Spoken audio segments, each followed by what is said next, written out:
أعوذ بالله من شرور أنفسنا ومن سيئات أعمالنا من يهده الله فلا مضل له ومن يضلله فلا هادي له ونشهد أن لا إله إلا الله وحده لا شريك له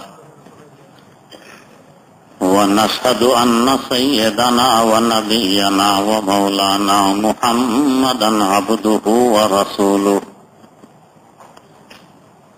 أرسله بالحق بشيرا ونذيرا وداعيا إلى الله بإذنه وسراجا منيرا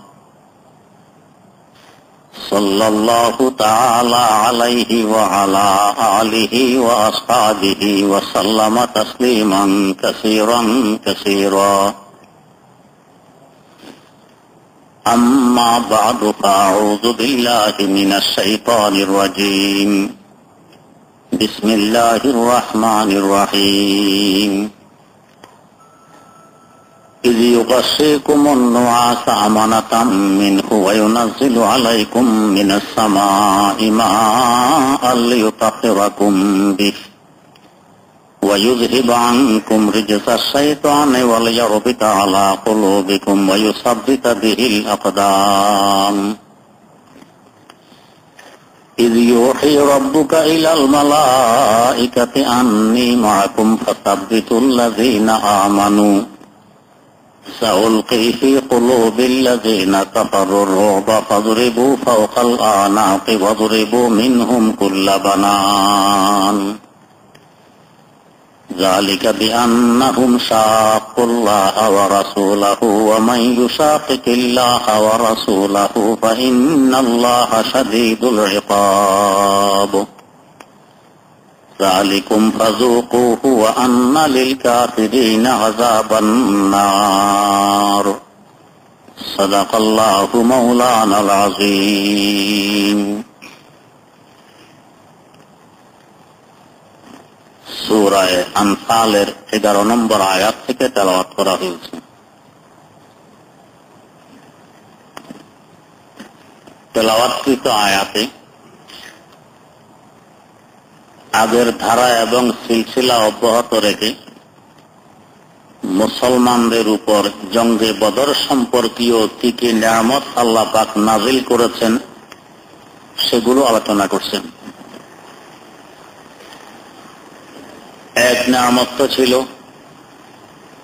আল্লাহ পাক মদিনা মুনাওয়ারা থেকে মুসলমানদেরকে বের করে এনেছেন বদরে। বের না হলে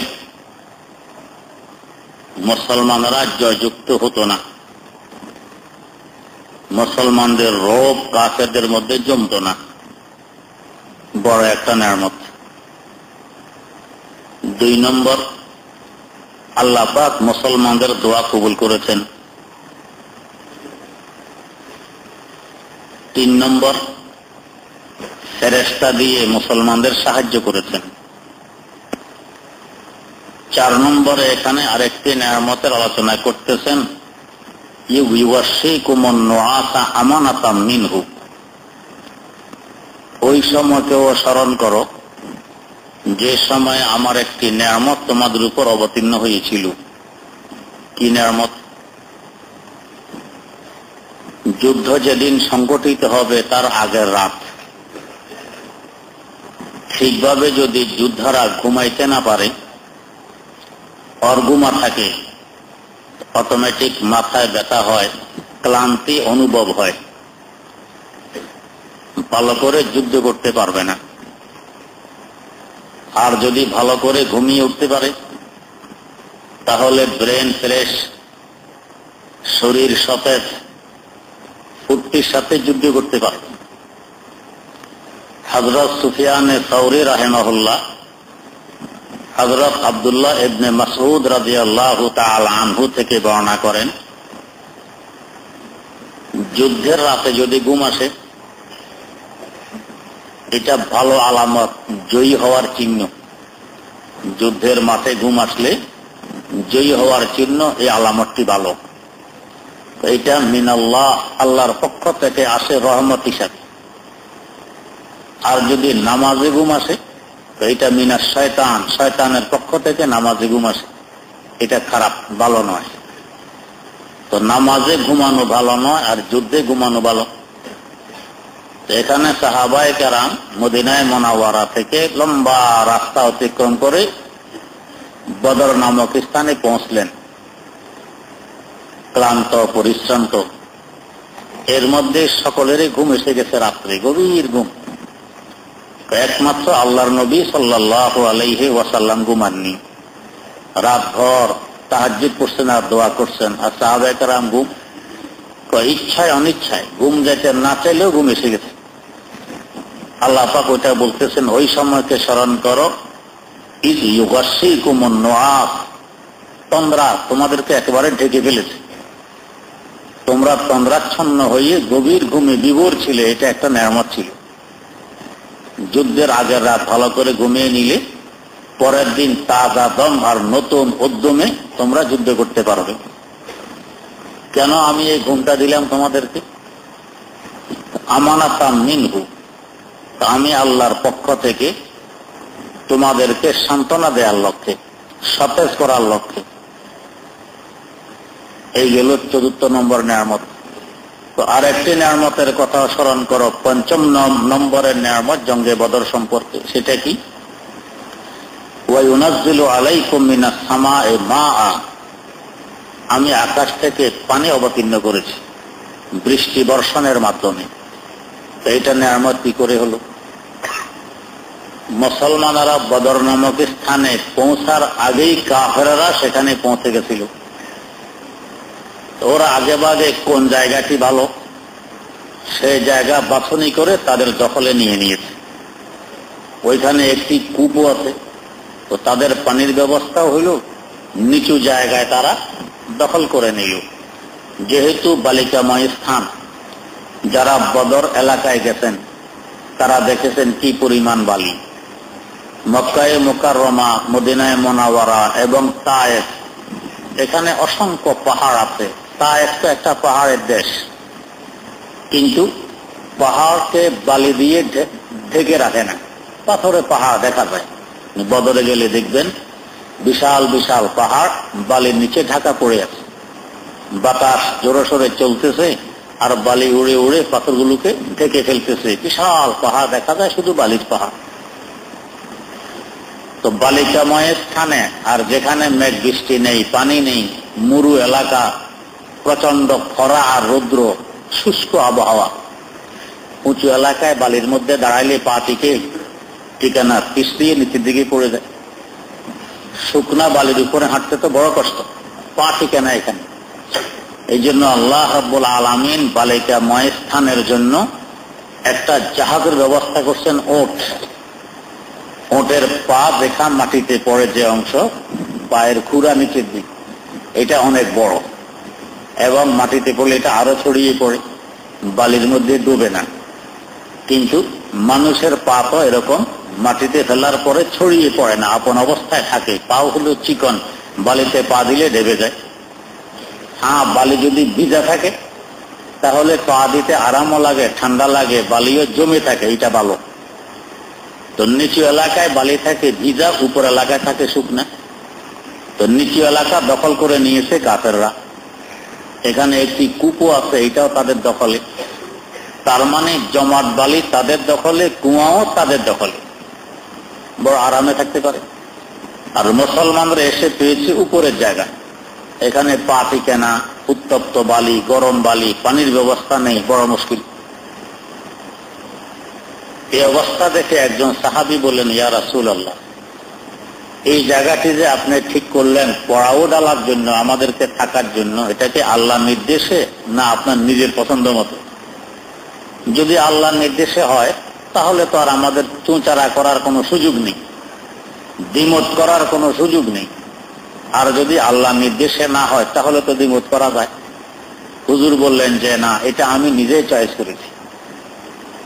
তো তাহলে আমরা একটু সরে ওই জায়গায় গেলে মনে হয় ভালো হয়। তার পরামর্শ হুজুরের মেনে নিলেন, একটু সরে গেলেন। সেখানে কিন্তু উঁচা জায়গা, সেখানেও বালি, পা টিকে না। এর মধ্যে রাত্রে সাহাবায়ে কেরাম গভীর ঘুমে হয়েছে বৃষ্টি। উঁচু এলাকায় বৃষ্টি হয়েছে কম, নিচু এলাকায় হয়েছে বেশি। আর উঁচু এলাকার বৃষ্টি এমনি গড়িয়ে নিতে যায়। বৃষ্টির কারণে উঁচু এলাকার বালি জমে গেছে। এখন মুসলমানদের থাকতে বড় সুবিধা। আর মুসলমানরা এই বৃষ্টির পানি নিজেদের পাত্রপুত্র যা ছিল সব ভর্তি করে নিয়েছে। ওযু গোসল খাওয়ার ব্যবস্থা হয়ে গেছে। আর কাফেররা যে আগে চয়েস করেছিল নিচু এলাকা, সেখানে পানি জমে একবারে কাদায় কদা ছাড়ছে। এখন তাবুতে পানি, এখানে পানি, না থাকা যায়, না শোয়া যায়, না বসা যায়, না হাঁটা যায়, না দাঁড়ানো যায়। দলদল দলদল মানে দেখবেন এক কিসিম কাদা আছে, এখানে এদিকে পা দিলে ওইদিক ফুলে ওঠে, এদিকে দিলে এদিক ফুলে ওঠে। এটা আরো বড় মুশকিল। ওদের দিকটা হয়ে গেছে এই অবস্থা। আল্লাহ পাকে পঞ্চম নিয়ামতের কথা স্মরণ করাইতেছেন কি, ওয়ায়ুনাজ্জিলু আলাইকুম মিনাস সামাই মাআ, আমি আকাশ থেকে পানি বর্ষণ করেছি তোমাদের উপরে, এটা আমার পঞ্চম নিয়ামত। এর দ্বারা এক তো বালি জমে গেছে, তোমরা আরামে থাকতে পারছো। দ্বিতীয়ত কাফেরদের আরাম বিদায় নিয়ে গেছে, সেখানে পানি জমে গেছে।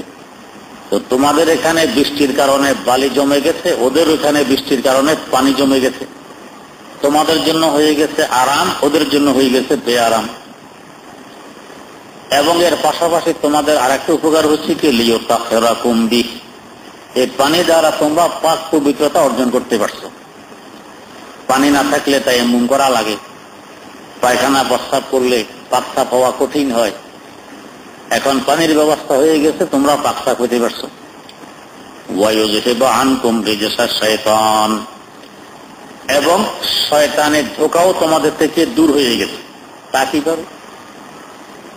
মুসলমানরা এখানে পৌঁছার পর নতুন নতুন কিছু মুসলমান যাদের ঈমান কিছু দুর্বল দেখছে শয়তান, তো ওসওয়াসার কুমন্ত্রণা দেয়া আরম্ভ করছে। কি কুমন্ত্রণা? কয় দেখো তোমাদের নবীতে বলতেছে তোমরা হকের উপরে আছো, ওরা বাতিল। কিন্তু এখন তো দেখি সংখ্যা ওদের বেশি, তোমাদের কম। অস্ত্র ওদের কাছে আছে, তোমরা খালি হাত। সম্পদ ওদের কাছে আছে, তোমাদের কাছে সম্পদ নেই, আর্থিক দুর্বলতা। জায়গা ওরা চয়েস করে নিয়েছে, ভালো জায়গা, তোমরা এসেছো উপরে পা টিকে না, গরম বালি, না শুইতে পারো না বসতে পারো। তো যদি তোমরা হকের উপরে হয়ে থাকো, তোমাদের এই দুরবস্থা কেন, ওদের এই সুঅবস্থা কেন, ভালো অবস্থা কেন? একটা ওসওয়াসা মনের ভিতরে আসতেছিল, শয়তান এই কুমন্ত্রণা দিতেছিল। আল্লাহ পাক বলেন বৃষ্টির কারণে ওয়ায়ুযহিবু আনকুম রিজসাশ শাইতান, এই শয়তানের ধোঁকার কুমন্ত্রণা দূর হয়ে গেছে। এখন মুসলমানরা দেখলো যে ওদের জায়গা তো ভালো ছিল, আমাদের ভালো ছিল না। এখন তো আমাদের ভালো হয়ে গেছে, ওদের ভালো হয়নি। আগে আমাদের পা জমতো না, এখন ওদের পা জমে না কাদার কারণে, আমাদের জমতেছে বালি বসে দেওয়ার কারণে। আগে আমাদের কাছে পানির অভাব ছিল, এখন ওদের কাছে পানি বেশি হয়ে তারা শুইতে পারতেছে না, বসতে পারতেছে না, দাঁড়াতে পারতেছে না। সমস্যা ওদের কাছে।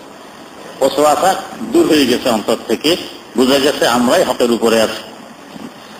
ওয়ালা ইয়ারবিতা আলা কুলুবিকুম ওয়া ইউসাব্বিতা বিহিল আকদাম, এবং তোমাদের অন্তরকে আরো মজবুত করার জন্য আমি পানি আকাশ থেকে নাযিল করেছি।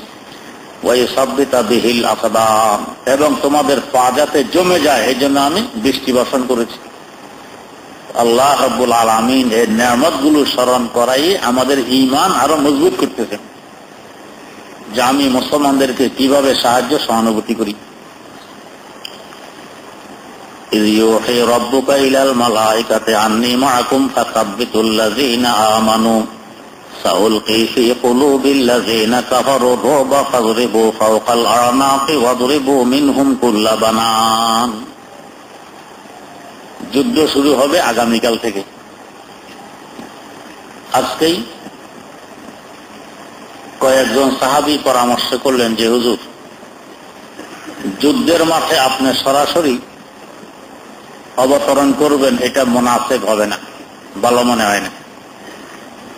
আমরা আরো একটু উঁচু জায়গায়, এমনি তো আছেন উঁচু জায়গায়, আরো একটু উঁচু জায়গায় খেজুরের ডালা দিয়ে একটু ছায়ার ব্যবস্থা করে দিই, চতুর্দিকে একটু বেড়ারও ব্যবস্থা করে দেয়, যাতে বালিটালি বাতাসের সাথে বেশি আকারে ঢুকতে না পারে।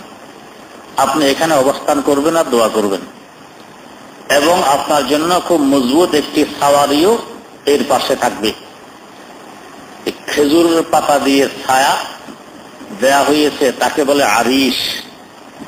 আমাদের দেশে ধরেন ছাপড়া, এই ছাপড়াকে আরবিতে সুফাও বলে, আরিশও বলে, আরিশ। তো যে জায়গায় আল্লাহ নবী জন্য এটা বানায় দেয়া হয়েছে, এই জায়গাকে ওই স্মৃতি ধারণ করে আছে এখন একটি মসজিদ, এর নাম হলো মসজিদুল আরিশ। আরিশ নামী মসজিদ। আল্লাহ পাক তৌফিক দিয়েছেন, সেখানে গিয়ে আমি কয়েক রাকাত নামাজ পড়েছি, আলহামদুলিল্লাহ। তো কেন হুজুরকে পরামর্শ দেয়া হলো? সাহাবায়ে কেরাম তারা কারো ধারণা, যেহেতু আমরা সংখ্যায় কম, আরো খালি হাত অস্ত্র নেই, ওদের সংখ্যা বেশি, আরো অস্ত্র আছে। যুদ্ধে যদি ওরা জয়ী হয়ে যায়, আমরা পরাজিত হই, তাহলে আল্লাহ নবীর কি অবস্থা হবে? তো খুব মজবুত সাওয়ারে আপনার আরিশের পাশে থাকবে, আপনার এই ঝুপড়ির পাশে থাকবে। যদি দেখেন অবস্থা বেগতিক, আপনি মদিনা চলে যাবেন। যারা এখনো মদিনায় সাহাবায়ে কেরাম রয়ে গেছেন, আমরা যেভাবে আপনাকে অন্তর দিয়ে ভালোবেসেছি, হেফাজত করেছি, ওরাও অন্তর দিয়ে ভালোবাসে, হেফাজত করে।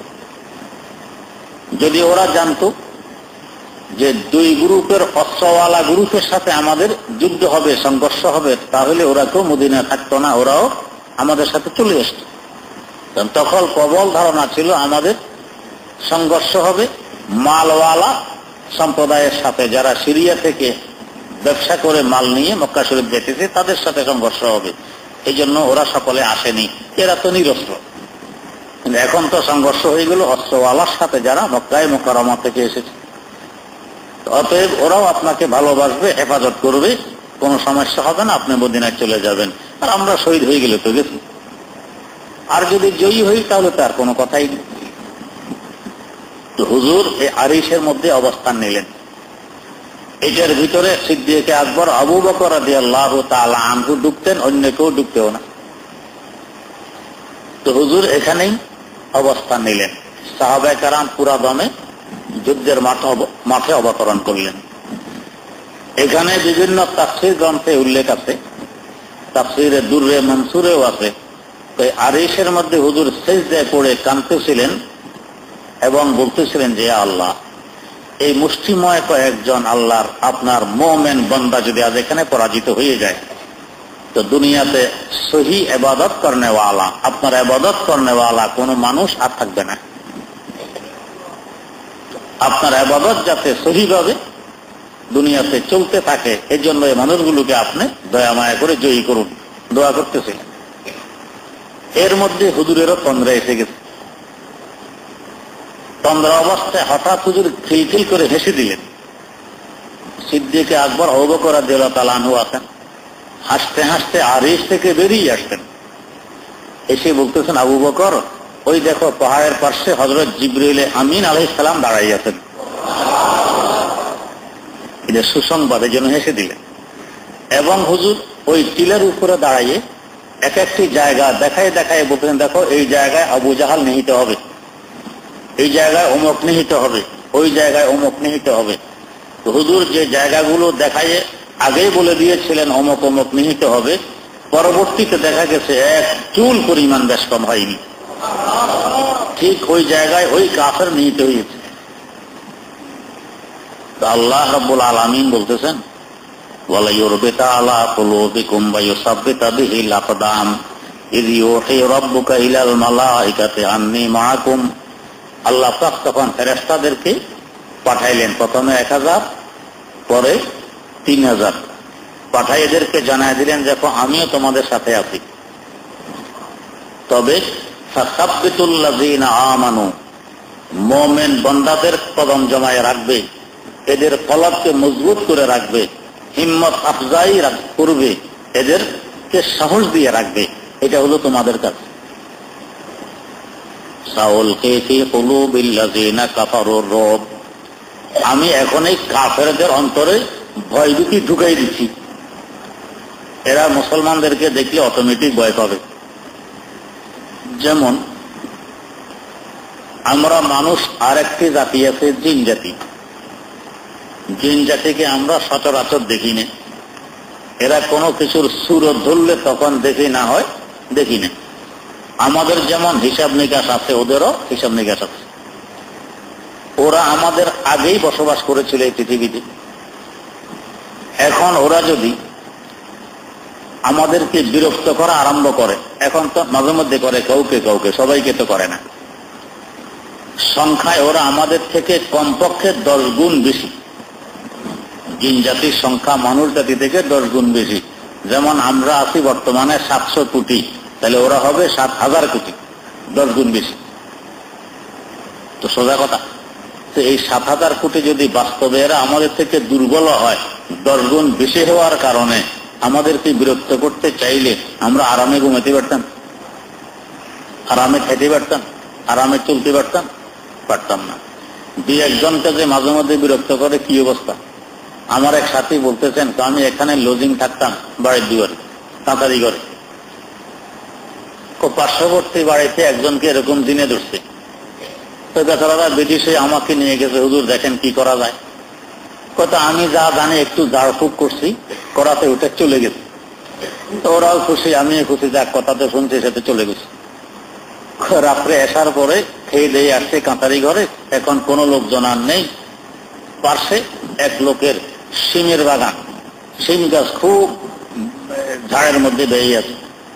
তো দেখি যে বিশাল এক গরু শিম গাছগুলো খেয়ে ফেলতেছে, একবারে টান দিয়ে শিম গাছ ফোলায় আর খায়। আমি মনে হারে এই বেচারা শিম গাছগুলো খেয়ে ফেলতেছে, কার গরু ছুটি আসছে। আমি তাতে হারিকেন নিয়ে বের হইলাম, দেখি যে কই গরু টরুও নেই, শিম গাছ আপর জায়গায় ঠিক আছে। আবার ঘরে ফিরে এসে আবার শিম গাছ খায়, গাছে টান দেয়, সব আওয়াজ আসতেছে, গরু দেখা যায়, গরু খাইতেছে। শিম গাছগুলো শেষ করে ফেলতেছে। আবার হারিকেন নিয়ে গেলে গরু টুরু কিছু নেই, শিম গাছও ঠিক আছে। কি এক যন্ত্রণা, ঘুমানো যায় না, বড় মুশকিল।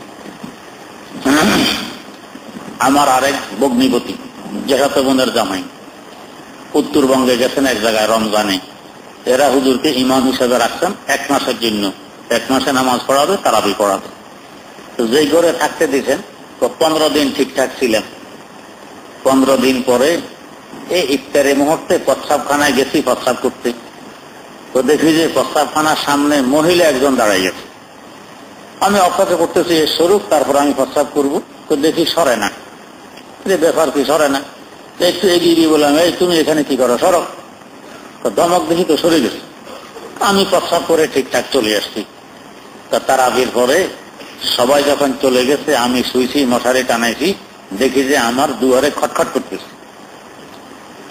উঠলাম, খুললাম, লোকজন কিছু নেই। দুয়ার বন্ধ করে আবার শুইলাম, আবার খটখট। উঠলাম, খুললাম, লোকজন কিছু নেই। বন্ধ করে আবার শুইলাম, আবার এই দুয়ারে খটখট। এখন আর উঠি না। একটু পরে দেখি যে মহিলাকে দেখছিলাম প্রস্তাবখানার দুয়ারে, সে এখন দেখি ঘরের ভিতরে দাঁড়াই আছে। তখন তো বুঝি আরে হে তো মহিলা ছিল না, এ তো ছিল জিন, বুঝে। তো যাই হোক, হে দাঁড়াই আছে, আমি শুই আছি চুপচাপ, কোনো নড়াচড়া নেই, কোনো আওয়াজ নেই, সারা শব্দ নেই। অনেকক্ষণ পরে আসতে মশারির পাশে আমার চকিতে বসছে, চকির কিনারায়। তা আমিও চুপচাপ কিছু বলি না। এরপরে দেখি মশারির নিচ দিয়ে আসতে হাত দিয়ে আমার শরীরে হাত দিতে চায়। ও দিলাম ধমক, ধমকের সাথে বেরিয়ে গেছে। ও যাক, বলা গেছে। তা আবার শুইছি, দেখি যে আবার দুয়ারে খটখট। আমি তো উঠি না, সেই মহিলা আবার ভিতরে। আরে কি মুসিবত! অনেকক্ষণ দাঁড়াই আছে। এরপরে আসছে চকির কিনারায় বসছে, আবার মশারের নিচে হাত দিয়ে আমার গায়ে হাত দিতে চায়। বড় মুসিবত, দিলাম আবার ধমক, আবার গেছে। এইভাবে 3 বার। সর্বনাশ, ঘুমানো তো সম্ভব হবে না, তো বড় মুসিবত করে। বাঁশের গোড়া একটা ছিল ঘরের বাইরে, সাহস করে দুয়ার খুলে যায়, গোড়া এটা আনছি। এইটা এনে আমার পাশে এটা রেখে আমি শুয়ে পড়ছি। আবার দেখি খটখট, দুয়ার খুললাম না, সেই মহিলা আবার ভিতরে। এখন দেখি যে মহিলা 2 জন। তখন ছিল 1 জন, বাঁশের গোড়া আনছে, এখন 2 জন। আরে কি মুশকিল! এরপরে আস্তে 2 জনেই চকির কিনারায় বসছে, বসে মশারের নিচ দিয়ে আমার গায়ে হাত দিতে চায়। তো আমি বসে বাঁশের গোড়া নিলাম হাতে, যে দেখছো পিঠে মাথা ভাঙবো, এখন কি হয়েছে? তো বেগে গেছে। তো একটু পরে আবার খটখট, দুয়ার খুলি না, দেখে যে ভিতরে 3 জন। তো এইভাবে বাড়তে বাড়তে 7 জন বাড়ছে। তো আমি এখন আর শুই না, গোড়া এটা হাতে নিয়ে বসে গেছি। আর বলছে চোখের কিনারে বসবি তো শুরু করবো। এইভাবে রাত কাটলো। তো বাকি 15 দিন এইভাবে কাটবে, আমার ঘুমাইতে দেয় নেই। 7 জন মহিলা আসে, চোখের কিনারায় বসে, গায়ে হাত দিতে চায়, আর আমি বাসায় গোয়া রাখতে রেডি। তো এখন ঈদের নামাজ হয়ে গেছে, 27 তারিখে চলে আসবো, এরা আমাকে বিদায় দেয় না এলাকার লোকেরা। আমি তো কবে এখান থেকে না যাচ্ছি, তো এরা বিদায় দেয় না। 27 শেষ, 28 শেষ, 29 শেষ, 30 শেষ, ঈদ হয়ে গেল, বিদায় দেয়। তোরে ভাই তোমরা বিদায় না দিলে না দিবে, আমি গেলাম। তো হুজুর আমরা ইচ্ছা করে বিদায় দেই নাই। কেন? আপনি বড় আল্লাহর ওলি। কিভাবে বুঝলো আমি আল্লাহর ওলি? তো এই ঘরে আজ পর্যন্ত কেউ কোনোদিন থাকতে পারেনি। আপনি 1 মাস হইলেন, আল্লাহর ওলি না হইলেন? তখন বুঝছে ওলি এই দেখছো নি বাপের ঘোড়া। তো এইটা হলো আমার আসল বেলায়, এইটা দিয়ে থাকছি। আমি ঘুমাতে পারছি, দিনে কিছু ঘুমাচ্ছি, রাস্তাতে ঘুমাতে পারি। এই অবস্থা করছে তোমাদের এখানে। তো এটা জিনবুতের দোকানি। তো এরা মানুষকে কষ্ট দেয় মাঝে মধ্যে। তো সবাইকে যদি কষ্ট দেয় আরম্ভ করে এইভাবে, আমাদের কি অবস্থা হবে? তো আল্লাহ রাব্বুল আলামিন ব্যবস্থা রাখছেন কি, জিন আমাদের দিকে তাকাইলে, জিন যত বড় তার থেকে আমাদেরকে কমপক্ষে 70 গুণ বড় দেখা যায়। মাঝে মধ্যে দেখবেন কিছু আয়না আছে, আয়না। করাচিতে এক জায়গায় গেছি সাগরের পাড়ে, তো দেখি যে এক ঘরের সামনে বড় সাইনবোর্ড লেখা, ইহা হাসনা মানা হয়, এখানে হাসা নিষেধ। ব্যাপার কি, এখানে হাসা নিষেধ, কারণ কি? মানুষের কৌতূহল হয়, ঢুকে দেখি কেন হাসা নিষেধ। এই ঢুকলে হাসা ছাড়া আর গতি নেই। বিভিন্ন ধরনের আয়না ঠিক করে রাখছে। প্রথম ঢুকতেই দেখবেন যে আপনি 4 আঙ্গুল লম্বা, মোটা এরকম, আপনাকে কেমন দেখা যায়, তো মানুষ অটোমেটিক হাসা আরম্ভ করে। এর পাশে এক আয়না, আপনি লম্বা হবেন অন্তত 20-30 মিটার, এত লম্বা আপনি দেখা যায়, চিকন এত লম্বা, তো হাসি আসে। আর একখানে দেখা যায় উপরের দিক লম্বা, নিচের দিকে 4 আঙ্গুল লম্বা পা। আর একখানে দেখা যায় নিচের দিক লম্বা, উপরের দিক কাটো। আর একখানে দেখা যায় খুব মোটা দেখা যেতেছে আপনাকে। তো আগেই সাইনবোর্ড লিখে রাখছে, হ্যাঁ হাসনা মানা হয়, এখানে হাসা নিষেধ। তো এখন আয়নার মধ্যে আপনাকে অনেক বড় দেখা যায়, ছোট দেখা যায়, এরকম করা যায়। আল্লাহ পাক এমন করে রাখছেন যে জিনেরা মানুষের দিকে তাকাইলে ওদের থেকে মানুষকে কমপক্ষে 70 গুণ বড় দেখে। তো দেখি তো ভয় পায়, সর্বনাশ, এত বড় এক মানুষ, এটা যদি আমাকে এক থাপড় দেয় তাহলে আমার আর জান থাকবে সাথে। এই জন্য ডরাভয়ে মানুষের ক্ষতি করার সাহস পায় না। কিন্তু 2-1টা মাঝে মধ্যে আছে, অনেক সময় দেখবেন বিড়ালও বাঘের উপরে আক্রমণ করে। একটা কথা আছে না যে হাতি যদি লোদের মধ্যে পড়ে তো ব্যাঙ আক্রমণ করে। ব্যাঙ কি বোঝে না যে হাতি কত বড়, এই সুর দিয়ে ধরে আমাকে এক আকার মারে, আমার অস্তিত্ব খুঁজে পাওয়া যাবে। কিন্তু তারপরও ব্যাঙ আক্রমণ করে বুদ্ধির অভাবের কারণে। তো ঠিক এরকম ওই শেখ সাদি রহমতুল্লাহ আলাইহি বলছেন, নাবিনে কে চোবর বাজ সাওয়ান বরারাত বচেঙ্গালে চশমে পলং। অনেক সময় বিড়াল বাঘকে কাবু করে ফেলে, লাফ দিয়ে উঠে থাপ্পড় মারা, তো চোখ নষ্ট হয়ে যায়। এখন বাঘ আর দেখে না বিড়াল কোন দিক থেকে আক্রমণ করে, বাঘে টের পায় না। তো যাই হোক, তো বিড়াল বোঝে আমি কত ছোট, বাঘ কত বড়, এর উপর আক্রমণ করলে আমি নিজেই বাঁচবো না, ওকে কি মারবো, তারপরও করে। তো ঠিক জিন তো দেখে বড়, তারপরও মাঝে মধ্যে আক্রমণ করে বসে মানুষকে বিরক্ত করতে থাকে। তো আল্লাহ রাব্বুল আলামিন এইভাবে জিনের উপদ্রব থেকে মানুষের হেফাজত করতেছেন, এদেরকে বড় দেখে। তো আল্লাহ রাব্বুল আলামিন এখানে বলতেছেন, সাউলকি ফি কুলুবিল্লাযিনা কাফারুর রুব, আমি কাফেরদের অন্তরের ভিতরে ভয় ঢুকিয়ে দিতেছি। মুসলমানকে দেখলে তারা ভয় পাবে। যখন কেউ ভীত হয়ে যায় তার থেকে কাপুরুষ আর কেউ হয় না। আর যার হিম্মত আর সাহস থাকে এর থেকে বীর পুরুষ আর কেউ হয় না। তো মুসলমানের অন্তরে আসলো সাহস, কাফের অন্তরে আসলো ভীত সন্ত্রস্ত হইয়া এখন এরা ভয় পাইতেছে, মুসলমানকে দেখলেই ভয় পায়। এমন তো ঘটনা আছে, মুসলমানেরা মেসওয়াক করতেছে, কাফেররা দেখতেছে মুসলমানেরা মেসওয়াক করে, সর্বনাশ, এতদিন তো যুদ্ধ করে এমনি পারতাম না, আজকে দেখি দাঁত দাঁড়ায়, হ্যাঁ আজকে বোধহয় খেয়ে ফেলবে আমাদেরকে, দরকার নেই যুদ্ধের, ভাগো। তো কাফের মেসওয়াক দেখে বেগে দেখেছে, এরকম ঘটনা তো ইতিহাসে আছে। তো আল্লাহ রাব্বুল আলামিন কিভাবে কয় এদের ভিতরে ঢুকাই দিবেন আল্লাহ ভালো জানে। তো আল্লাহ পাক বলতেছেন, ও ফেরেশতারা, যে আমি ওদের কলবের ভিতরে, দিলের ভিতরে ভয় ঢুকাই দিতেছি, মুসলমানকে দেখলে এরা ভয় পাবে। ফাযরিবু ফাওকাল আনাক, তোমাদের এক কাজ তো হইল এদেরকে সাহস দিয়ে জমায়ে রাখো মুসলমানদেরকে। আরেক কাজ হলো ফাজরিবু ফাওকাল আনাক, কাফেরদের গর্দানের উপরে মারো, গর্দানের উপরে মারো। এর সাক্ষী বহু সাহাবায়ে কেরাম দিয়েছেন। আমরা যুদ্ধের মাঠে দেখেছি সবুজ পাগড়ি, সবুজ পোশাক পরিহিত তারা তলোয়ার নিয়ে আক্রমণ করতেছে কাফেরদের উপরে। কিন্তু আমাদের সকলের পাগড়ি সবুজ ছিল না, সকলের পোশাকও সবুজ ছিল না। এরা ফেরেশতার জামাত ছিল, এরা সবুজ পোশাক পরিহিত অবস্থায় কাফেরদের উপরে আক্রমণ করেছে। আল্লাহ পাকের হুকুম মানার লক্ষ্যে ফাদরিবু ফাওকাল আনাক, গর্দানের উপর মারো, ওয়াদরিবু মিনহুম কুল্লা বানান, এক অঙ্গ থেকে আরেক অঙ্গ আলোক করে ফেলো, পৃথক করে ফেলো মারতে মারতে। তো ফেরেশতাদের দায়িত্ব দুইটি ছিল। একটি হলো মুসলমানদের কলবকে জমায়ে রাখা, মুসলমানদের হিম্মত আফজাই করা, মুসলমানদের সাহস বৃদ্ধি করা, মুসলমান যাতে সাহস না হারায় এই চেষ্টা করা। দ্বিতীয় কাজ ছিল কাফেরদের উপরে আক্রমণও করা। যালিকা বিআন্নাহুম শাকুল্লাহ ওয়া রাসূলাহ। আল্লাহ পাক কাফের আর মুশরিকদের ব্যাপারে এত ক্ষিপ্ত কেন হইলেন হঠাৎ করে? এত ক্ষিপ্ত হয়েছেন তো এরা আল্লাহ এবং আল্লাহ রাসূলের বিরুদ্ধে চারণ করছে। কত কটাক্ষ, কত ক্রিটিসাইজ, কত ঠাট্টা মস্কারি, কত কিছু এরা করছে, যার কারণে আল্লাহ পাক গুসা হয়ে গেছেন। আল্লাহ পাকের ব্যাপারে যদি কেউ ঠাট্টা মস্কারি করে আল্লাহ পাক ধৈর্য ধরেন, কিন্তু আল্লাহর নবী, নবীর ওয়ারিস, আল্লাহর কোন ওলির সাথে যদি কেউ ঠাট্টা মস্কারি করে, বিরুদ্ধাচরণ করে, আল্লাহ পাক এটা সাধারণত সহ্য করেন না। এখানে আল্লাহর নবী এবং সাহাবায়ে কেরামদের বিরুদ্ধাচরণ করেছে, কটাক্ষ করেছে, হাসি মজাক করেছে, তিরস্কার করেছে, হেয় দৃষ্টিতে দেখেছে। এই জন্য আল্লাহ পাক এত ক্ষিপ্ত হয়ে এদের বিরুদ্ধে অ্যাকশনটা নিলেন।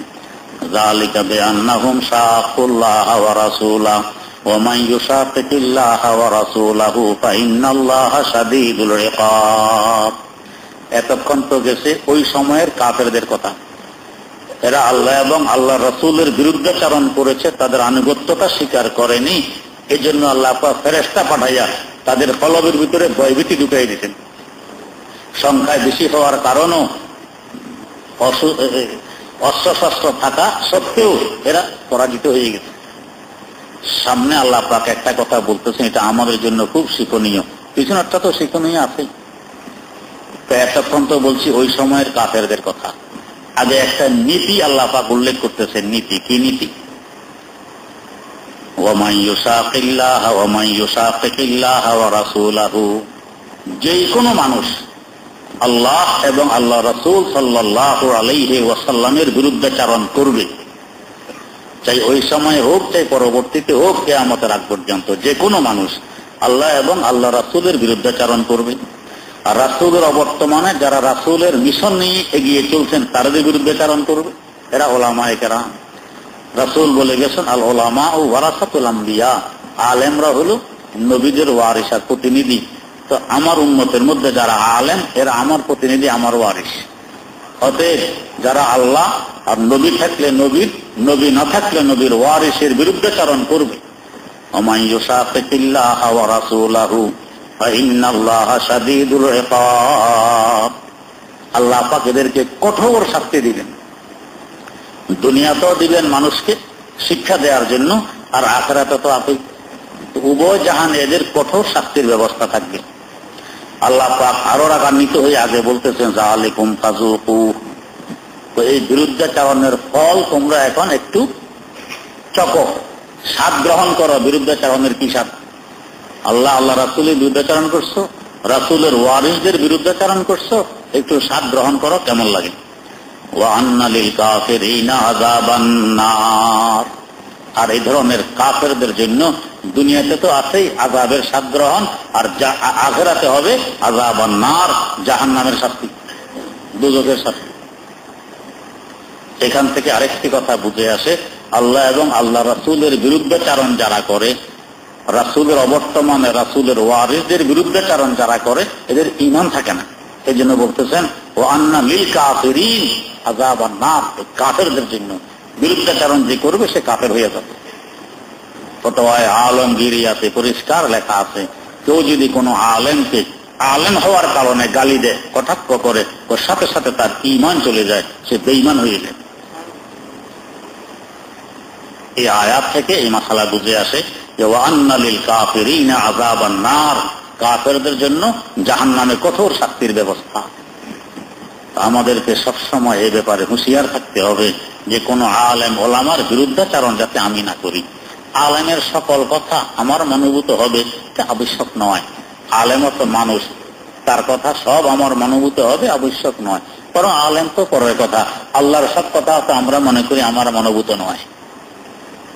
এক অনুষ্ঠানে বেশি দূরে নয়, বাতেনিয়া মসজিদ, এই যে মিরপুর জমিদার বাড়ির পাশে বাতেনিয়া মসজিদ, এখানে অনুষ্ঠানে এক ব্যক্তি দাঁড়াইয়ে প্রশ্নই করলো, হুজুর কোরআন শরীফে 4 বিবাহ বৈধ বলছে, এটা আমি মানতে পারি না। আলাইয়াজুবি, আর তুমি মানতে পারো আর না পারো, আল্লাহর কি ঠেকা আছে? হ্যাঁ, মানতে পারি। তো কোন ইমানদারের পক্ষে এই ধরনের কথা বলা কি সম্ভব? তো মানা জাকারিয়া সাহেব ধানমন্ডি 7 নম্বর মসজিদের খতিব, উনি তখন গরম হয়ে গেলেন যে মিয়া তোমার ইমান আছে? আল্লাহ, তো যাই হোক, তো আল্লাহ পাকের হুকুমত আমরা অনেক সময় বলি ফেলি এটা মানতে পারি না, এটা যুক্তির বাইরে, এটা যুক্তিতে ধরে না, এটা অযৌক্তিক কথা, আমরা তো বলি ফেলি। যেমন ধরেন আল্লাহ রাব্বুল আলামিন নীতি দিয়েছেন আমাদেরকে, সংবিধান দিয়েছেন কি, একজন মানুষ মারা গেলে তার যদি একজন ছেলে আর একজন মেয়ে থাকে তো সম্পদকে 3 ভাগ করে 2 ভাগ ছেলে নিবে, 1 ভাগ মেয়ে নিবে। বাহ্যিক ভাবে আমরা দেখতেছি মেয়ের উপরে জুলুম, অন্যায় হচ্ছে। এদিকে আল্লাহ পাক বলতেছেন, আল্লাহ পাক লাইসা বিযাল্লামিন লিল আবিদ, বান্দাদের উপরে বিন্দু মাত্র জুলুম করেন না। আমরা দেখতেছি সম্পদ দিলে অর্ধেক, এদিকে বলে বিন্দু মাত্র জুলুম করেন না। আল্লাহ রাব্বুল আলামিন সম্পদের বন্টন করেন প্রয়োজন হিসাবে, সম্পদের বন্টন করেন প্রয়োজন হিসাবে। এখানে দেখেন, এই যে 2 ভাগ ছেলে নিবে, 1 ভাগ মেয়ে নিবে। এই ছেলেটা যখন ছোট্ট ছিল তাহলে এই ছেলের খরচ বহন করেছিল কি? তার আব্বা। মা বহন করেছিল না, মায়ের উপরে ছেলের খরচের কোনো দায় দায়িত্ব নেই, পূর্ণ দায় দায়িত্ব বাপের উপরে। বাপ হইল পুরুষ। ছেলেটা যখন যুবক, বিয়ে শাদী করছে, এখন নিজের এবং তার স্ত্রীর খরচের দায় দায়িত্ব বহন করবে কে? ছেলে নিজে, তার স্ত্রী নয়। ছেলে হলো পুরুষ। এই ছেলেটা যখন বুড়ো হবে, আয় রোজগার করতে পারবে না, এখন তার খরচের দায় দায়িত্ব কার উপরে? তার ছেলের উপরে। ছেলে হবে পুরুষ, মেয়ের উপরে দায় দায়িত্ব নেই। তো তাহলে প্রথম জীবন, মধ্য জীবন, শেষ জীবন, অর্থাৎ পুরো জীবনের খরচের ভার বহন করে কে? পুরুষ। নারীর উপরে খরচের কোনো দায় ভার নেই। এই হিসাবে তো সম্পদ পুরোটা পুরুষকে দেওয়া দরকার ছিল। আল্লাহ পাক 1 ভাগ কমাইয়া নারীকে দিয়ে দিলেন, খরচ নাই, তারপর ভাগ দিলেন। আর হেজ দেখতে যে খরচ করলো 3 কালের, দিল আল্লাহ পাক 2 ভাগ, 1 কালের ভাগ তো দিল না, তাহলে তাকে তো কমে দেওয়া হইল। আপনি লিস্টি বানাচ্ছেন, লিস্টি, ছেলের বিয়ে, বাজার থেকে এই সদাইপত্র আনতে হবে। বড় ছেলেকে ডেকে বলছেন, এই লিস্টি নাও, বাজার করে আনো। আব্বা টাকা দেন, 200 টাকা দিয়েছেন, 200। ছেলে লিস্টি দেখে যে খরচ হবে 300 টাকা। তা আব্বা খরচ তো দেখে 300 টাকা হবে, 200 দিলেন, আর 100 বাজারে গিয়ে কুলিগিরি করবি, কুলি পয়সা কামাবি, আর 200 আমি দিলাম, 300 টাকার খরচ নিয়ে বাড়ি ফিরবি, তা তোর দায়িত্ব। বড় ছেলে বাজারে যায়, এই কথা দেখে ছোট ছেলে লাফালাফি, আব্বু আমিও যাবো। আপনি অনুমতি দিলেন ছোট ছেলে। যাওয়ার সময় 100 টাকা ছোট ছেলের হাতে ধরাই দিলেন। এক ব্যক্তি এখানে উপস্থিত, ইন্না লিল্লাহ, আপনি এত বড় জালেম? কয় ভাই কি জুলুম করছি? সেই ছেলে বড়, গায়ে শক্তি আছে, বুঝবুদ্ধিও আছে, তাকে দিলেন 200 টাকা, আর বেচারা ছোট্ট মানুষ, বুঝবুদ্ধি নেই, গায়েও শক্তি নেই, তাকে দিলেন অর্ধেক 100 টাকা। এত বড় জালেম আপনি? আপনি বলেন গোলামের গোলাম, তোর বুঝবুদ্ধি আছে কিছু? ওর খরচের দায়িত্ব হলো 300 টাকা, দিলাম 200। এর খরচের দায়িত্ব মোটেও নেই, দিলাম 100। ও 200 তো খরচ করবে, 100 কামাই করে মোট 300 খরচ করবে। তাইলে ওকে তো মোটেও দেওয়া হয়নি, বরং 100 তার থেকে নেওয়া হয়েছে। আর একে যে 100 দিলাম, খরচের কোনো দায়িত্ব নেই, এটা পুরোটাই তাকে দেয়া হইল, নেওয়া হয়নি 1 পয়সাও। আরেকজন যদি বলে যে ভাই এর দায়িত্বে খরচ নেই, তাকে 100 টাকা কেন দিলেন? আর ওর দায়িত্বে 300 টাকার খরচ দিলেন 200, 100 কামাই করে আনতে হবে। আপনি বলেছেন ভাই আমার তো ছোট ছেলে, আমি দয়া না করলে কে করবে, তাকে খুশি করার জন্য খরচ নাই, তারপরে 100 দিয়ে দিছি। 100 টাকা নোট দোকানদারকে দিয়ে আটানার টুপি নিয়ে নাচতে নাচতে বাড়ি ফিরবে, লস দিবে। বাচ্চাদের এটাই সব। তাহলে বেশি কাকে দিল? ছোট মিয়াকে দিল, বড় মিয়াকে দেয়নি। তো ঠিক এখানেও আমার আল্লাহ শিশুকালের খরচ পুরুষ বহন করবে, যৌবনকালের খরচ পুরুষ বহন করবে, বৃদ্ধকালের খরচ পুরুষ বহন করবে, 3 কালের খরচ পুরুষের গায়ে। তাহলে 3 ভাগ সম্পদ পুরো পুরুষকে দেয়া যুক্তির দাবি। আল্লাহ পাক 3 ভাগ না দিয়ে 2 ভাগ দিচ্ছেন, আর 1 ভাগ কামাই করবি, কামাই করে খরচ করবি। কামাই করার দায়িত্ব কার? পুরুষের না নারীর? নারীর নয়। যে নারীরা কামাইতে নামে, এই নারীরা হাতে ধরে সংসারে আগুন জ্বালায় মনে করবেন, নিজ হাতে পায়ে কুড়াল মারে। আর যে স্বামী নারীকে কামাইয়ের অনুমতি দেয়, সেও নিজ হাতে নিজের পায়ে তার স্ত্রীর পায়ে কুড়াল মারছে। এই সংসারে আর শান্তি ঢুকবে না, অশান্তির আগুন জ্বলতে থাকবে। মানুষ আমাদেরকে উল্টা মনে করে তো করুক, কিন্তু বাস্তব কথা, যাদের স্ত্রী চাকরিতে গেছে, পয়সা কামাইতে নামছে, এই শান্তি বিদায় নিয়ে গেছে।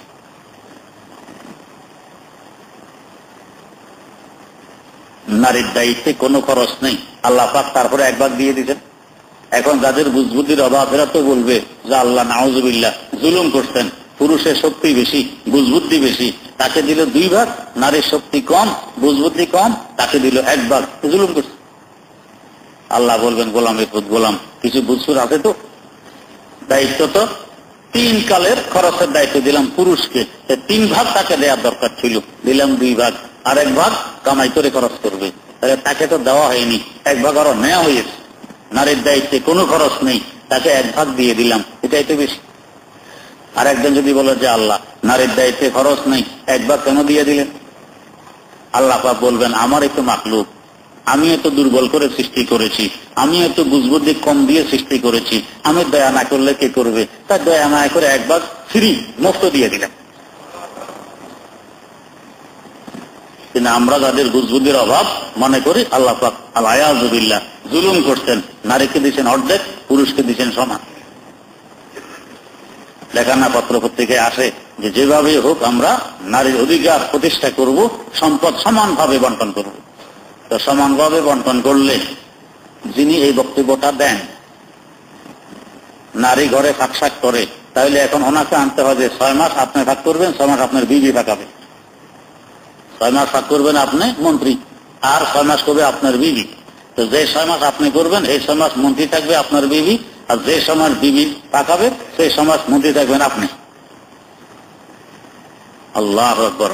হাকিমুল ইসলাম আল্লামা কারি তৈয়ব সাহেব রহমতুল্লাহ আলাইহি লিখতেছেন এক বাস্তব ঘটনা। এক বেড়া চাষি হাল চাষ করে খায়, আর স্ত্রী বাড়ির কাজকর্ম পাকশাক করে। তো দুপুরে স্ত্রী পাকশাক করে খাবার নিয়ে মাঠে তার স্বামীকে খাওয়াই আসে। প্রত্যেকদিন সময় মতো খাবার নিয়ে যায়, স্বামী খায়। একদিন একটু দেরি হয়ে গেছে, স্বামীর মেজাজ গেছে খারাপ হয়ে, কি এতক্ষণ ধরে পরিশ্রম করতেছে মাঠে, এর খবরে নাই, আমি কি ক্ষুধার্ত নাকি? অনেকক্ষণ পরে আসছে, স্বামীর তেলে বেগুনে গরম, দেরি করছো এই সেই দেরি করছে, এই সমস্যা হচ্ছে, দেরি হয়েছে। আমারে পাকাইতে দিতা, আমি আধা ঘন্টা আগে নিয়ে আসতাম, সময়ের আগে। তোমরা এরকমই। স্ত্রীর সাথে খুব গরম, স্ত্রী বেচারি গরম না হয়, ঠিক আছে আগামীকাল থেকে হালটা আমাকে দিবেন, আমি চাষ করব, আর পাকশাক ঘরে দেখাশোনা বাল বাচ্চা আপনি করবেন। ঠিক আছে, আমি ঘরে ছায়া ছায়া বসে আরামে করব, তুমি রোদ্রে হাল চাষ করবা। আগামীকাল সকালে স্ত্রী হাল নিয়ে আসতে মাঠে, আর স্বামী ঘরে দেখাশোনা করবে। এখন সকালবেলা বাচ্চা একটা উঠছে, দিছে পায়খানা করে কাঁথার মধ্যে। এখন সর্বনাশ, স্ত্রীরা তো দিতে দিতে হইবে, অভ্যাস আছে, এটা কোনোদিন তো নেই, দেখে বমি আসতে, কি করা যায়? যাই হোক, সাফটা করতে হবে। এটা সাফ করতে নিয়েছে, বাচ্চা আর একটা উঠছে, কারণ এটাও পায়খানা করবে, আবার এটারও ধরবে না, এটারও ধরবে। এটা সাফ করতে করতে এটাও করছে, যাক 2টার পায়খানা সাফ করছে। এখন পাকশাক তো করা লাগবে অন্তত। এখন চাল ধুতে গেছে, এই টাইমে দেখে যে গরুর বাছুর ছুটে দুধ খেয়ে ফেলতেছে। সর্বনাশ, এখন দুধ যদি ধুতে না পারি, বাছুর ছুটে সব দুধ খেয়ে ফেলবে, দুধ বাজারে নিতে পারবো না, বিক্রি করতে পারবো না, সংসার চলবে কিভাবে? কারণ বাচ্চা দিয়ে গেছে গরুর বাছুর বাঁধতে। গরুর বাছুর বাঁধতে যাইয়া চুলা তো ছিল আগুন, চাল বসাইয়া গেছে, এসে দেখে যে গুড়ি গুড়ি সার্কাস, বাথরুমুখী চাল সব পোড়া গেছে, পাতিলে লেগে গেছে। এর মধ্যে হঠাৎ গরু দিছে লাভ, গরু লাভ দিয়ে এসে পাতিল পুতিল ফেলে দিছে, এদিকে দৌড়। এখন ব্যথা, গরু পিছনে পিছনে দৌড়। এই করতে করতে দুপুর হয়ে গেছে, খানার নাম নিশানা অনেক। স্ত্রী হালকাস করে ঘরে আসছে, এসে কয় কি খবর? তো খবর দরকার নেই, তোমার কাজ তুমি করো, আমার কাজ আমারে দাও। হ্যাঁ, এখন ছেলেরা উপবাস, স্বামী উপবাস, স্ত্রী উপবাস, চাল পুড়ে সারকার, দুধ খেয়ে ফেলেছে বাছুরের, সব সারকার শিক্ষি চান হয়ে গেছে। তো দরকার নাই, তোমারটা তুমি করো, আমারটা আমারে করতে দাও। দেরি হইলে হোক, আর চুকারা করবো না, কোনো সমস্যা নেই। এখন আমাদের যারা এই বক্তব্য দেয় যে সমান অধিকার করব, সম্পদ সমান ভাগ হবে, সবকিছু সমান হবে, তো ঠিক আছে, 6 মাস আপনি মন্ত্রী আর 6 মাস আপনার স্ত্রী মন্ত্রী, 6 মাস স্ত্রী ফাঁকাবে, 6 মাস আপনি ফাঁকাবেন, তো দেখা যাবে সমান অধিকার কি পরিমাণে পারে। আল্লাহ মাফ করুন। যারা মা এরা রাতভর ঘুমাইতে পারে ছোট বাচ্চা নিয়ে, এই বাচ্চা ফসাদ, এই বাচ্চায় ক্যাঁ, এই বাচ্চায় ক্যাঁ, ঘুম ভাঙছে, এই বাচ্চায় শীত লাগে, এই বাচ্চার আগে সর্দি, এই বাচ্চার এই বাচ্চা সে এই করে পায়খানা, এই করে বমি, এ মা আরামে ঘুমাইতে পারে? এই বাচ্চাকে পুরুষের শপথ করে দেন, 2 ঘন্টা লাগবে, 2 ঘন্টা, তো এক আছাড়ে মেরে ফেলবো, কয় কিনা? স্বামী বলে কিনা এক আছাড়ে মেরে ফেলবো, কিন্তু স্ত্রী যে সারা জীবন বাচ্চা নিয়ে টানাটানি করতেছে, কখনো বলছে এক আছাড়ে মেরে ফেলবো, বরং সাফ সুতরা করে বুকে টেনে নিয়ে গালে চুমু খায়, একে বলে মা। মায়ের মহব্বত সন্তানের জন্য বাপ থেকে অনেক বেশি, কারণ এক রেওয়ায়েত অনুযায়ী বাচ্চার সৃষ্টি হয় মায়ের বুক থেকে আর বাপের পৃষ্ঠ থেকে। ধাতু যে নির্গত হয়ে বাচ্চা সৃষ্টি হয় মায়ের পেটে, এ ধাতু আসে মায়ের বুক থেকে আর বাপের পিঠ থেকে। নিম্বাইনি সুল বেওয়ার রাগাইব। তাই মায়ের মহব্বত হল বুক মার্কা, বাপের মহব্বত হল পিঠ মার্কা। এটা সম অধিকার কোনদিন হওয়া সম্ভব নয়, এগুলো সব অবান্তর কথাবার্তা। তা আল্লাহ রাব্বুল আলামিন তাই বলতেছেন, যালিকা বিআন্নাহুম শাকুল্লাহ ওয়া রাসূলাহু ওয়া মান ইউশাকিল্লাহ ওয়া রাসূলাহু ফাইন্নাল্লাহা শাদীদুল ইকাব যালিকুম ফাযুকুহু ওয়া আন্না লিল কাফিরিনা আযাবান নার। তো বলতেছিলাম আলেম ওলামার বিরুদ্ধাচরণ তো দূরের কথা, আমরা আল্লাহর বিরুদ্ধাচরণ করি, আল্লাহ মাফ করুক। এই আয়াত থেকে বোঝা যায় নবীর প্রতিনিধির বিরুদ্ধাচরণ যারা করে তাদের ঈমান থাকে না, তারা বেঈমান হয়ে যায়, আল্লাহ মাফ করুক। তাদের তওবাও নসিব হয় না। তওবা আল্লাহ রাব্বুল আলামিন আমাদেরকে সহি বুঝে আমল করে দো জাহানে সুখময় জিন্দেগি অর্জন করার তৌফিক দান করুন। প্রশ্ন, খোরাসান থেকে কালো পতাকাবাহী একটি দল আত্মপ্রকাশ করবে, কেউ তাদের প্রতিহত করতে পারবে না, শেষ পর্যন্ত তারা বাইতুল মুকাদ্দাসে এসে ঝান্ডা গেড়ে দিবে। মুসনাদে আহমদ, হাদিস নাম 8775। হাদিসটি কি সহি? যদি হাদিসটি সহি হয় তাহলে আইএস কি সেই দল? কারণ তাহকিক করলে দেখা যায় আইএস এর কর্মকাণ্ডের সাথে রাসূল সাল্লাল্লাহু আলাইহি ওয়াসাল্লামের ভবিষ্যৎবাণীর মিল পাওয়া যায়। বা মিল পাওয়া যা না যাওয়া এটা আল্লাহ ভালো জানেন। হাদিস ঠিক, হাদিস সহি। এখন কি এরা না অন্য কোন জামাত আসবে, আল্লাহ ভালো জানেন। প্রশ্ন, আল্লাহ সর্বশক্তিমান, তিনি মুহূর্তের মধ্যে আমিরকে ফকির আর ফকিরকে আমির বানাতে পারেন। আমি চাই বাংলাদেশের সর্বোচ্চ ক্ষমতাধর ব্যক্তি হতে এবং এই দেশে ইসলামী শাসন কায়েম করতে। আমি আপনার দোয়া প্রার্থী, আল্লাহ কবুল করুক। প্রশ্ন, তাহাজ্জুদের নামাজ বসে আদায় করা জায়েজ কি? যে জায়েজ, তবে সওয়াব হবে অর্ধেক। প্রশ্ন, তাহাজ্জুদের ওয়াক্ত রাত কয়টায় শুরু হয়? তাহাজ্জুদের ওয়াক্ত এশার পর থেকে শুরু হয়, তবে বাদার রুকুদ কিছু সময় ঘুমানোর পর তাহাজ্জুদ পড়লে পূর্ণ সওয়াব পাওয়া যায়। প্রশ্ন, তাহাজ্জুদের নামাজ ন্যূনতম কত রাকাত পড়তে হয়? ন্যূনতম 2, উপরে 12। আল্লাহ রাসূল সাল্লাল্লাহু আলাইহি ওয়াসাল্লাম অধিকাংশ সময় 8 রাকাত পড়তেন। প্রশ্ন, আমার মা আমাকে বলেছেন যে ফজরের আযান শোনার পরও যদি ঘুম থেকে জেগে উঠি তখনও নাকি তাহাজ্জুদ নামাজ আদায় করার জন্য কিছুক্ষণ সময় থাকে। কথাটি শরীয়তের দৃষ্টিকোণ থেকে সত্য কিনা? মোটেও সত্য নয়। সবে সাদেক উদিত হওয়া থেকে তাহাজ্জুদের সময় শেষ হয়ে যায়, ফজরের সময় শুরু হয়ে যায়, আযান তো আরো পরে শুরু করে। প্রশ্ন, নামাজরত অবস্থায় কোনো বেগানা মহিলার চেহারা অনিচ্ছাকৃত অবস্থায় পড়ে দেখলে তার কি বিধান? নামাজ নষ্ট হবে না। প্রশ্ন, জিহাদ মানে কি শুধুমাত্র আক্রমণ করলে তা প্রতিহত করা, নাকি যতদিন পর্যন্ত ফিতনার অবসান না ঘটবে ততদিন পর্যন্ত লড়াই চালিয়ে যাওয়া? দ্বিতীয় অর্থ। প্রশ্ন, আমি শহরে এবং গ্রামে দেখেছি অনেকে মুনাজাতের পর জোরে সালাম। শরীয়তে এর কোনো মাসালা আছে কি? জিনা মুনাজাতের পরে সালাম নেই। প্রশ্ন, দাজ্জালের আলোচনা কিয়ামতের আগে উঠে যাবে, এটা কিয়ামতের বড় না ছোট আলামত?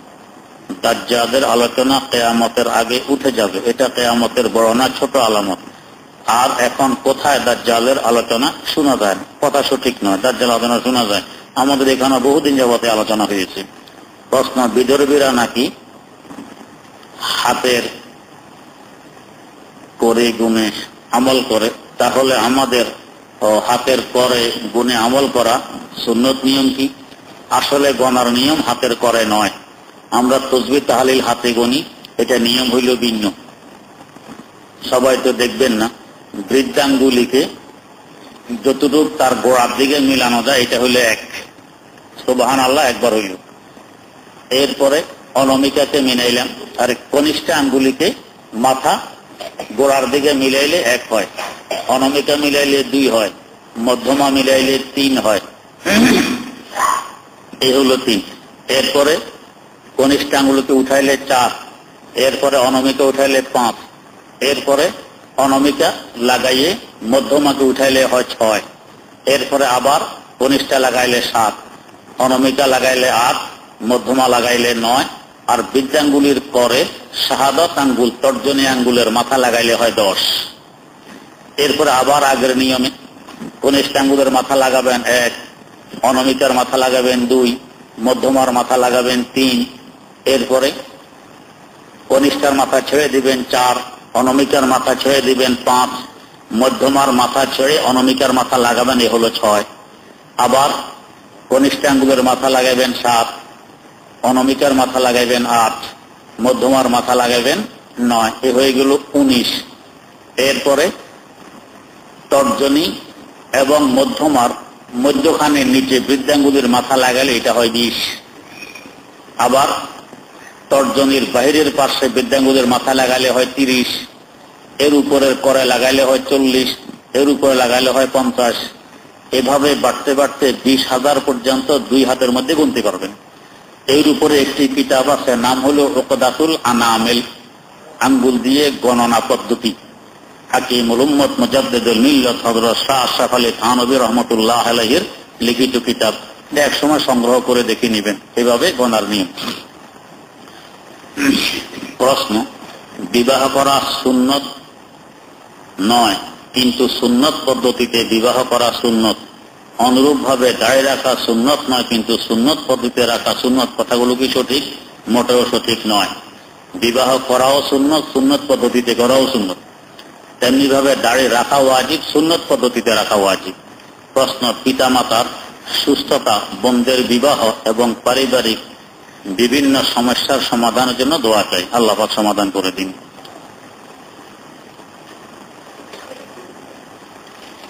প্রশ্ন, একটা মেয়ের বিবাহ হয়েছে, 10-15 দিন ঘর সংসার করার পর স্বামী ফেলে রেখে চলে গিয়েছে। 3-4 বছর যাবৎ স্বামী কোনো খোঁজ খবর নেয় না, স্বামীর বাড়িও চেনে না, স্বামী তালাকও দেয়নি। এখন ওই মেয়ে অন্য জায়গায় বিবাহ করতে চাইলে কি করতে হবে? কোর্টের শরণাপন্ন হতে হবে। স্বামীর বাড়িঘর চেনে না, বংশবনীয় চেনে না, এই ধরনের স্বামীর কাছে বিয়ে বসছে কোন কারণে? এই জন্য শাস্তিটা হইতেছে। প্রশ্ন, ডাক্তার জাকির নায়েকের ভুল তথ্য বলে উপকৃত হব, পিছনে এক জুমায় বিস্তারিত বলা হয়েছে। প্রশ্ন, মাকরু ওয়াক্তে কোরআন শরীফ পড়তে পারবো কিনা? জি পারবেন। প্রশ্ন, অনেকে বলে লাইলি মজনু আবার জান্নাতে বিবাহ হবে, এই কথাটি হাদিস দ্বারা প্রমাণিত না। লাইলি মজনু আর অনেক পরের মানুষ, আর এদের বিবাহ নিয়ে চিন্তা দরকার নেই, নিজের বিবাহ নিয়ে চিন্তা করা থাকে না, করা থাকলে করার চিন্তা শরীয়ত অনুযায়ী, করা থাকলে শরীয়ত অনুযায়ী শান্তিময় দাম্পত্য জীবন যাতে কাটাইতে পারে এই চিন্তা করা দরকার। লাইলি মজনু নিয়ে চিন্তার আমার দায়িত্ব নয়। প্রশ্ন, আমার এক মহিলা আত্মীয়া ময়মনসিংহ জেলা মসজিদে জুমার নামাজ আদায় করে, এটা কি ঠিক? জি না, ঠিক নয়। সওয়াব কম, নিজের ঘরে জোহর পড়লে সওয়াব বেশি। আর ইহা বিশ্বাস করে সেখানে 5 জুমা নামাজ পড়লে মনের আশা পূরণ হয়, তাহলে তো ইবাদত হিসাবে করে না, সে তদবির হিসাবে করতেছে, তাও সব বরবাদ, আল্লাহ মাফ করুন। প্রশ্ন, সকলের কাছে সুস্থতার জন্য দোয়া চাই, আল্লাহ সুস্থতা দান করুন। পড়া যায় নাকি লিখেন। প্রশ্ন, চাকরি শেষে সরকার যে পেনশনের টাকা দেয় তা হালাল কিনা? উল্লেখ্য, আমরা জানি সাধারণত ব্যাংকগুলোতে ওই টাকা জমা থাকে, এটা হালাল। প্রশ্ন, আল্লাহ যখন আমাকে দ্বীনের বুঝ দান করেন তখন হতে আমার নিয়ত এই যে নিজের ছোট বোন ও আমি দ্বীনদার ব্যক্তিকে বিয়ে করব। সম্প্রতি আমার ছোট বোনের বিয়ে ঠিক হয়েছে এক প্রবাসী ছেলের সাথে, দেখতে মোটেও দ্বীনদার মনে হয় না। আমি আমার এই বোনের জন্য আল্লাহর কাছে সব রকমের দোয়া ও সাদাকা করে আসতেছি, যেন আল্লাহ একটা দ্বীনদার ছেলে ব্যবস্থা করে দেয়, আমিন। এত সত্ত্বেও আল্লাহ আমার দোয়া ও সাদাকা কবুল করেছে কিনা বুঝলাম না। হুজুর, মনে আমার খুবই কষ্ট বিদ্যমান এবং আমার নামাজ ও অন্য কোনো ইবাদতও মন বসতেছে না, আমার আর দোয়া করতেও মন চায় না। এটা ঠিক নয়, শয়তানের ধোঁকা। দোয়া করতেই থাকবো সারা জিন্দেগির জন্য। প্রশ্ন, আসরের নামাজ যদি পড়ে ফেলি তাহলে কি তারপর কোনো নামাজ আদায় করা যাবে? কাজা নামাজ আদায় করা যাবে, অন্য নামাজ আদায় করা যাবে না। কাজা নামাজও সূর্য লাল হওয়ার আগ পর্যন্ত করা যাবে, লাল হয়ে গেলে করা যাবে না। প্রশ্ন, ইমামের সাথে নামাজে দাঁড়ানো মাত্র ইমাম সাহেব সালাম ফিরিয়ে ফেলেছে, এখনো আমি আত্তাহিয়াতু করতে পারিনি, এখন কি করব? আত্তাহিয়াতু শেষ করে আপনি দাঁড়াইয়ে বাকি নামাজ শেষ করবেন। প্রশ্ন, আমার এক আত্মীয় বিয়ে হয়, বিয়ে হলে তারা ছাড়াছাড়ি হয়ে যায়, তালাক প্রাপ্ত হওয়ার 1 মাস পর তাকে আবার বিয়ে দেয়। আপনি বলেছিলেন 3 ঋতু অতিক্রম হলে আবার বিয়ে দেয়া যায়। এখন প্রশ্ন হলো, বিয়ে ঠিক হয়েছে, যদি ঠিক না হয় তাহলে কি করণীয়? বিয়ে ঠিক হয়নি, সে নতুন স্বামীকে ত্যাগ করে চলে আসবে।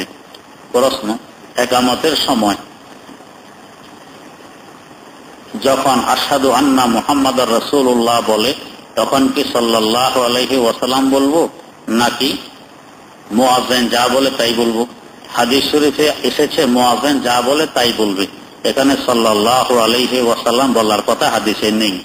প্রশ্ন, আমি নামাজ পড়া অবস্থায় অন্য একজন ব্যক্তি আমার পাশে এসে শব্দ করে জোরে জোরে কেরাত পড়ে নামাজ পড়ে, এতে করে আমার নামাজ পড়তে সমস্যা হয়, এজন্য ওই ব্যক্তিকে আমি শব্দ করে নামাজ না পড়ার জন্য বাধা দিতে পারি? দয়া করে জানাবেন।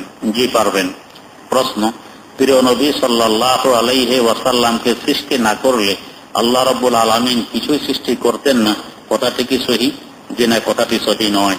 প্রশ্ন, বর্তমানে ঢাকার অনেক মসজিদে, বিশেষ করে মোহাম্মদপুরে ও শ্যামলীতে নামাজের ইকামতের সময় আশহাদু আন্না মুহাম্মাদুর রাসূলুল্লাহ বলা পর্যন্ত বসে থাকতে দেখা যায় এবং তারা তাদের বসে থাকার পেছনে দলিল দেখায়। বিষয়টি আসলে কতটুকু ঠিক?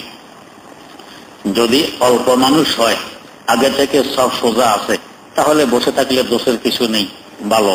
কিন্তু মানুষ বেশি, জমাত বড়, আপনি হাইয়া আলা সালাহ পর্যন্ত বসে থাকবেন, এরপরে দাঁড়াবেন, আর ইমাম নিয়ত দিয়ে ইকামত শেষ হওয়ার সাথে সাথে অথবা কাদ কামাতি সালাহ বলার সময়, তাহলে সবটা কিভাবে সোজা করবেন বলেন তো? যেমন টঙ্গিতে লক্ষ লক্ষ মানুষ, অনেক সময় আগ থেকে শুরু করে সব সোজা করেন, এরপরেও তো সোজা করা কঠিন হয়। আর যদি আগে সব বসেই থাকে, হাইয়া আলা সালাহর সময় দাঁড়ায়, তো সব সোজা করা টঙ্গিতে সম্ভব হবে না।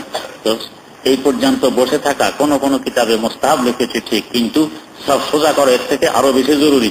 এক মুস্তাহাব আদায় করতে গিয়ে ওয়াজিব ছেড়ে দিলে এটা যুক্তিসঙ্গত কথা হবে না। এক লোক বকেটের ভিতরে মেসওয়াক একটু বেশি লম্বা নিয়ে হয়েছে, মেসওয়াক থাকবে 1 বিঘত লম্বা, মোটা হবে আঙ্গুল পরিমাণ। কারো কারো মেসওয়াক দেখা যায় লম্বা বেশি, আর ওই যে কিনছে যে লম্বা, এখন কাটতে মন চায় না, এত লম্বা কিনলাম, কেটে ফেলে দিব, ওই জন্য লম্বা মেসওয়াক।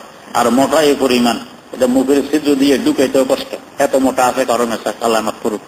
বেচারার মেসওয়াক যে লম্বা, মেসওয়াক করে নামাজে দাঁড়াইছে, মেসওয়াকের মাথা জায়গার বাইরে, পার্শ্ববর্তীতে আরেক লোক নামাজ পড়ে, পরনে হইল লুঙ্গি।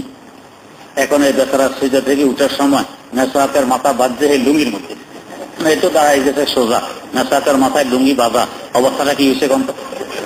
এখন এই বেড়া নামাজ খাই দিচ্ছে, তুমি কি করো? সুন্নত রাখতে যাবে, তো তোমার সুন্নতের গুদে যে আমার খরচ শেষ, এটা কি অবস্থা? এখন মুস্তাহাব বসে থাকা, মুস্তাহাব পালন করার জন্য বসে আছে, এদিকে সব সোজা করা যে ওয়াজিব এটা শেষ। এটা যুক্তিসঙ্গত কথা নয়। জমাত যদি ছোট হয়, 5-7 জন মানুষ তো বসে থাকেন, অসুবিধা নেই, দাঁড়াইলে অল্প সময় সব সোজা হবে। কিন্তু বড় জমাত হইলে এখন বসে থাকলে তো আপনি সব সোজা করতে পারবেন না, তো এখন আগে দাঁড়ানোর নিয়ম। ফারুক আজম ওমর রাদিয়াল্লাহু তাআলা আনহু মুয়াজ্জিনকে পাঠিয়ে দিতেন যে দেখো সব সোজা হয়েছে কিনা।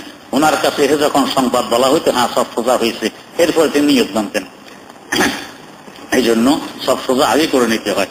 আল্লাহ রাসূল সাল্লাল্লাহু আলাইহি ওয়াসাল্লাম যখন নামাজ পড়ানোর জন্য মসজিদে ঢুকতেন, হুজুর তো পশ্চিম কিবলার দিক থেকে ঢুকতেন, তো হুজুরকে দেখা মাত্র সবাই দাঁড়িয়ে যেত, হাইয়া আলাস সালাত অপেক্ষা তখন করা হইতো না।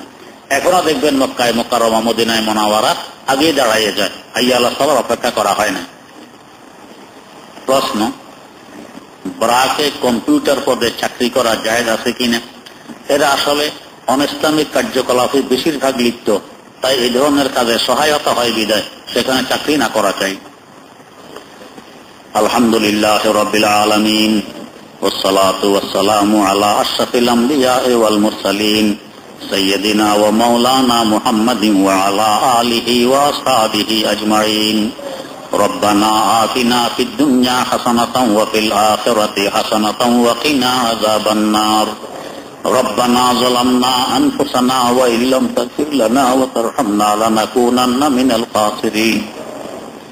رب ارحمهما كما ربياني صغيرا رب ارحمهما كما ربياني صغيرا رب ارحمهما كما ربياني صغيرا. আয় আল্লাহ, কতগুলো গুনাহগার মানুষ ক্ষমা পাওয়ার আশায়, জাহান্নাম থেকে বাঁচার আশায়, জান্নাত পাওয়ার আশায় আপনার দুয়ারে হাত পেতেছি। আয় আল্লাহ, আমাদের হাতগুলোকে আপনি কবুল করে নেন, জাহান্নাম থেকে নাজাত দেন, আমাদের সকলকে পুরোপুরি ক্ষমা করে দেন, আমাদেরকে জান্নাতুল ফেরদাউসের মালিক বানিয়ে দেন। আয় আল্লাহ, এই তাফসীরুল কোরআন মজলিসকে আপনি কবুল করে নেন, যারা শুনে শোনায় সকলকে কবুল করে নেন, আমাদের নাজাতের জরিয়া হিসাবে কবুল করে নেন, হেদায়েতের উসিলা হিসাবে কবুল করে নেন। আয় আল্লাহ, এর খাতিরে আসমানি জমিনি সর্বপ্রকার বলা মুসিবত থেকে আমাদের হেফাজত ফরমান। আয় আল্লাহ, অন্তরের সমস্ত জায়েজ আশা আকাঙ্ক্ষাগুলোকে পূরণ করে দেন, রোগ ব্যাধি থেকে হেফাজত ফরমান, সুস্থতার সাথে বরকতময় জিন্দেগি নসিব ফরমান, মনের সমস্ত জায়েজ আশা আকাঙ্ক্ষাগুলোকে পূরণ করে দেন। আয় আল্লাহ, আপনি আমাদের হয়ে যান, আমাদেরকে আপনার বানাই নিন, আপনি আমাদের হয়ে যান, আমাদেরকে আপনার বানাই নিন। জীবনের সকল ন্যাক দোয়াগুলোকে কবুল করে নেন। আমাদের ময় মুরব্বী আত্মীয় স্বজন যারা দুনিয়া থেকে বিদায় নিয়ে কবর দেশের বাসিন্দা হয়ে গেছেন, আয় আল্লাহ, তাদের মুকাম্মাল মাগফিরাত ফরমান, তাদের কবরগুলোকে বেহেশতের গুলজার বানিয়ে দেন, নূর দিয়ে তাদের কবরকে ভরপুর করে দেন। সুবহান রাব্বিকা রাব্বিল ইজ্জাতি আম্মা ইয়াসিফুন ওয়া সালামুন আলাল মুরসালিন ওয়ালহামদুলিল্লাহি রাব্বিল আলামিন।